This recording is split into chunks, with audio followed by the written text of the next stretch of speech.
السلام عليكم ورحمة الله وبركاته. أهلا بكم. إن شاء الله سنبدأ مجموعة فيديوهات لشرح برنامج دايلكس إيفو. الفيديو الأول إن شاء الله هنتكلم عن تحميل البرنامج وتثبيته على الكمبيوتر. تعتبر يعني الموضوع بسيط جدا، موضوع تحميله، لأن تحميله من الموقع الرسمي هو برنامج مجاني. وهسيب لكم لينك الموقع في صندوق الوصف.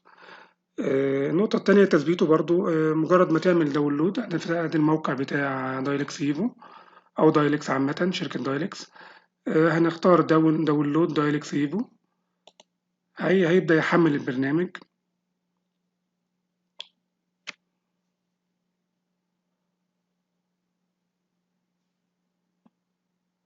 بعد ما يحمل البرنامج هنبدأ نثبته زي تثبيت أي برنامج، مفيش أي صعوبة في الموضوع. نيكست نيكست لحد ما يخلص تثبيت أو ستارت داونلود، وبعد كده بعد ما نحمله هنبدأ نثبته بطريقة عادية جدا زي أي برنامج عادي. طبعا أنا ثبته على الكمبيوتر. فهنبدأ في أول درس اللي هو إزاي ندخل البلان بتاع الأوتوكاد على الدايلكسيفو.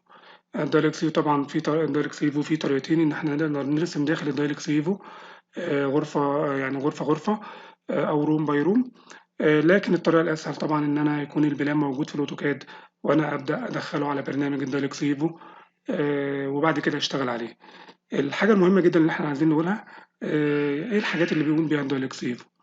الدايلكسيفو برنامج طبعا هو خاص بديزاين اللايتنج ديزاين، يعني أقدر أصمم بيه الإنارة. لكن أنا شايف إن هو فيه مميزات تتعدى ذلك. يعني ليا أصدقاء بيشتغلوا في 3 دي ماكس مثلا.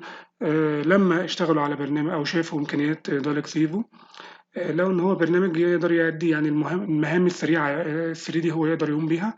فدي برضه اوبشن للناس اللي هي يعني عايزة تعمل حاجة 3 دي، بس مش يعني ببرنامج خفيف وبرنامج سهل وبسيط. يعني يعتبر هو برنامج مفيد حتى الغير، يعني مش مهندسين كهرباء فقط، لباقي المهندسين.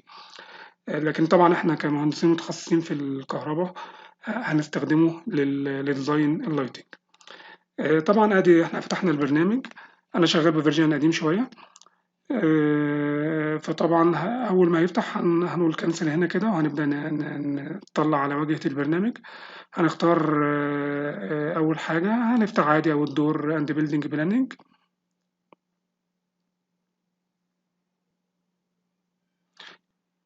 ادي البرنامج فتح معانا. طبعا بسيطه جدا.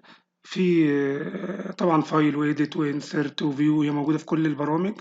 لو عايز تعمل مثلا نيو بروجكت أو تعمل أوبن أو كلوز أو سيف أو سيف از أو إمبورت، عايز تدخل فايل من نوع معين، أو تعمل برنت بريفيو أو برنت للديزاين اللي أنت عملته، أو تعمل سيتنج لبعض الإعدادات الموجودة في البرنامج.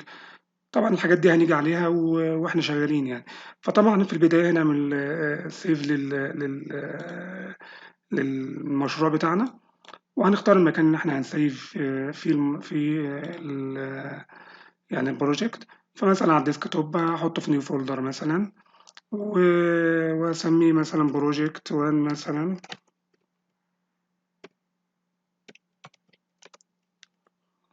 ادي حطيته في فولدر سميته بروجكت 1، والمشروع نفسه كمان نسميه بروجكت 1. يبقى احنا كده سيفنا المشروع بتاعنا.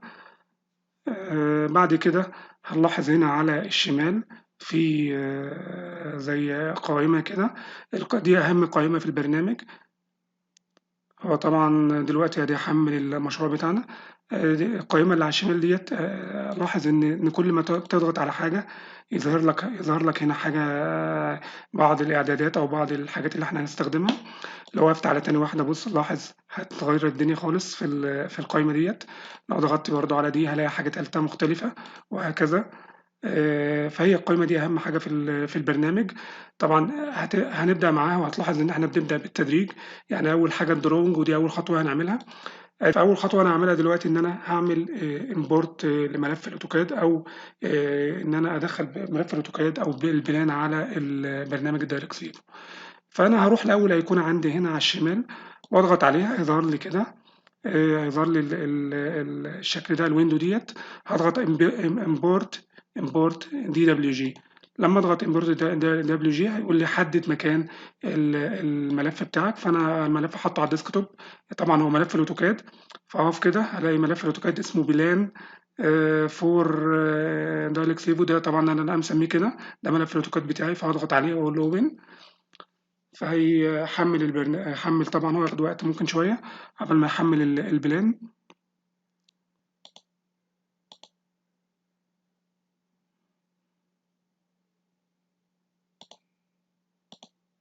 لما لاحظين كده لاحظوا الايقونات الموجوده فوق كده. دي طبعا هنتعرف عليها بشكل اكتر تفصيلا في الفيديو اللي جاي ان شاء الله. لكن اللي يهمنا دلوقتي ان ادي البلان بتاعي اهو اتحمل اهوت. عشان اشوف اكتر هروح على الايقونه ديت اللي بتوريني يعني زي بلان من فوق كده.